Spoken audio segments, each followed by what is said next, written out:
short review on this new camera that I got. I am filming on my iPhone right now, but I will do a video test on the camera later on in this video after I kind of go through like the settings and the features that this camera offers. Personally, I would say it's probably a good camera for someone that's wanting to, is more on like a budget, or is just now starting off on YouTube and doesn't really want to spend a lot of money. I got the Sony Cybershot H80 and this is what it looks like. Ignore my mic, my wind thingies. I can't think what they're called. I did already open it up to make sure everything was what it should be, because we did have a few issues with shipping and stuff like that. I spent $180 on it and I did get it used, but it was refurbished, so it looks brand new. This camera does offer the flip up screen. I took a few video tests on it to see how the audio was. The audio isn't the best, but you can't expect much for $180. This camera brand new, I believe, is $380, I think. $370 or $380. I've noticed on average for a used one on eBay, I think I was looking at between $150 to $200.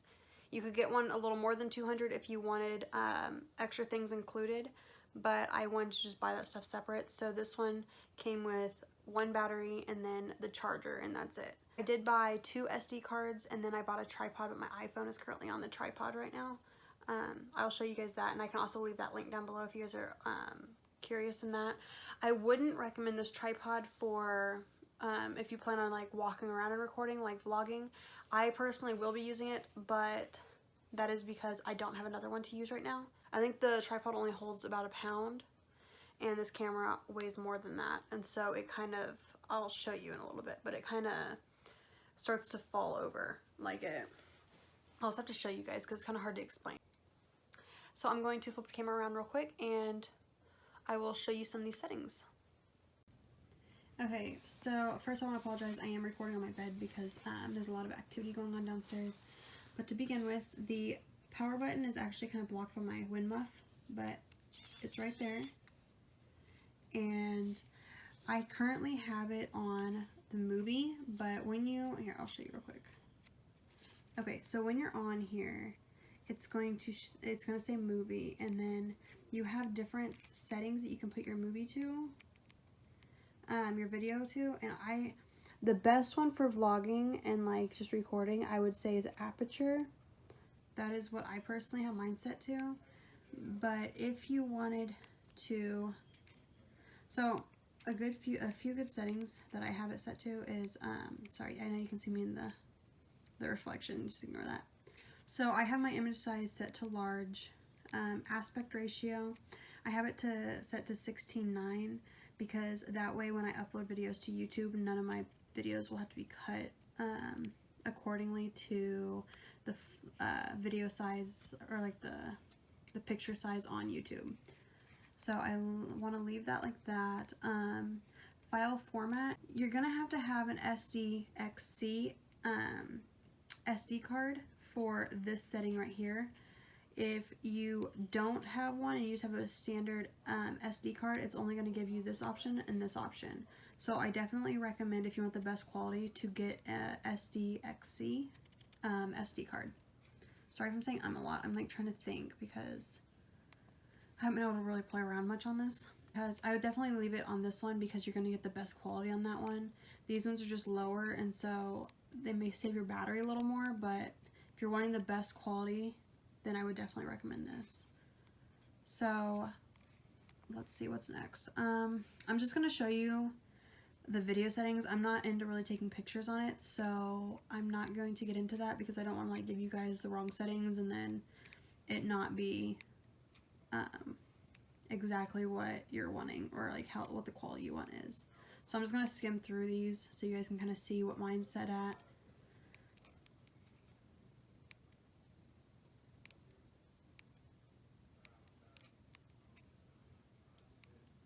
So like I stated before, you want to have this for your video settings because it's going to kind of help focus on what's going on in the foreground and then not on the background. So it's going to kind of make that blurred effect in the background.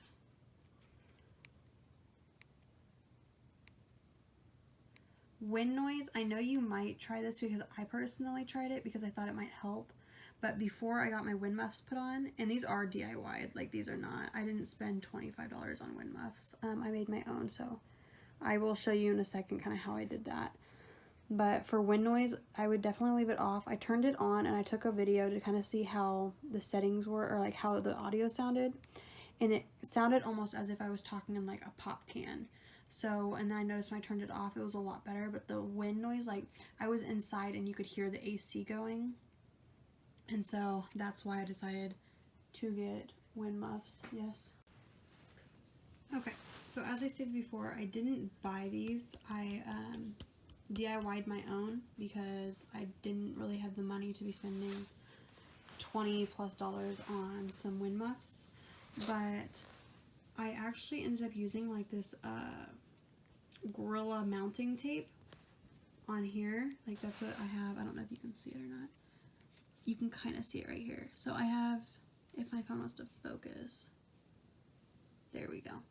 So it's gonna kind of sound bad, but I didn't have any fur, like black fur. So I actually took this like cheap little pink bunny that we got for Easter, or we got, I can't remember where we got it at, but I cut it. It's gonna sound so bad, but I cut its ear off because it had no stuffing in the ear, and I took 2 little like squares of it and stuck it to the mounting tape. You can kind of see it right here. And then the fur was like still too long. Like whenever I have the camera up like this, it was like blocking about up to here, so I had to like cut it in half, cut the length in half, or the height in half. I had to cut this in half, and so it wouldn't go up so high.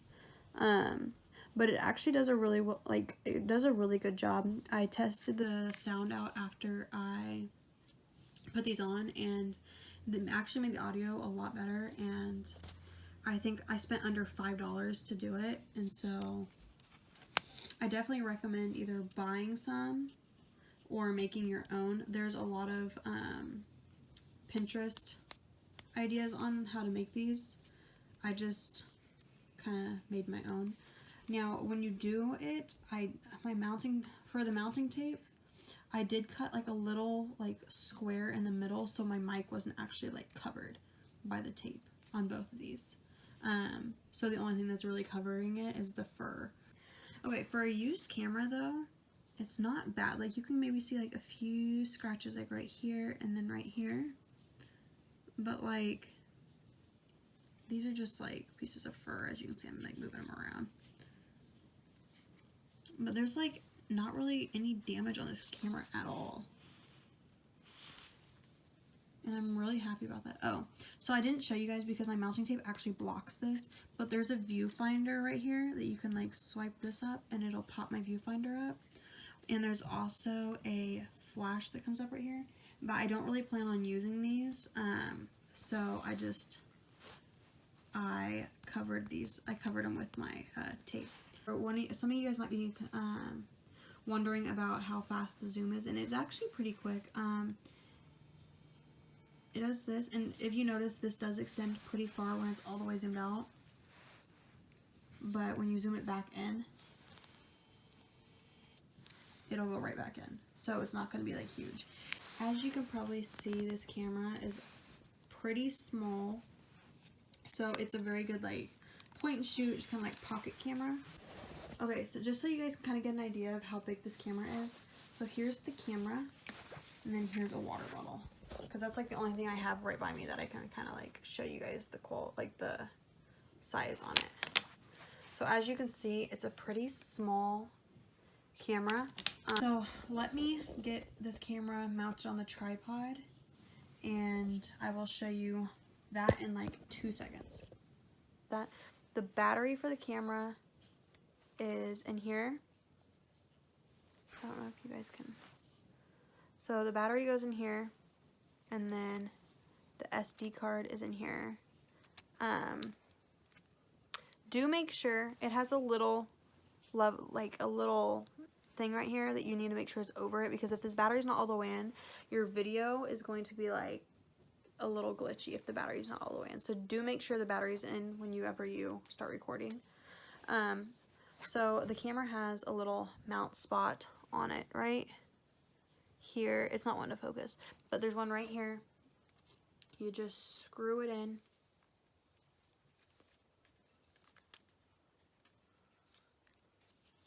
And then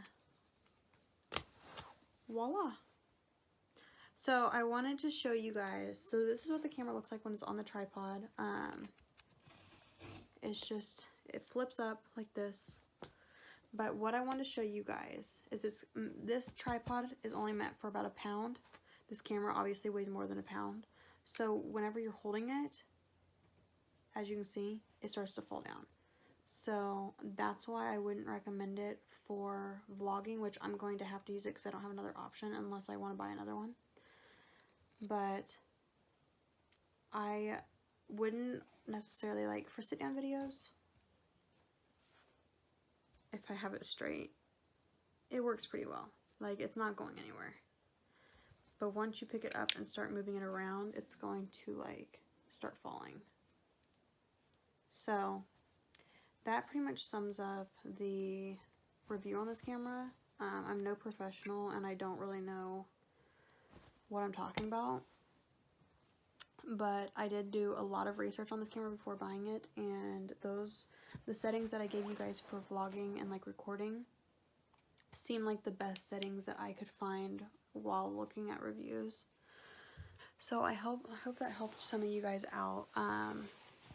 But I'm going to end this little review. I will do probably some short vlogging on the camera so you guys can kind of get a video test and audio test on this camera if you guys are in the market for one, or you guys are just bored and looking around on YouTube. So I will see you guys back in a little bit.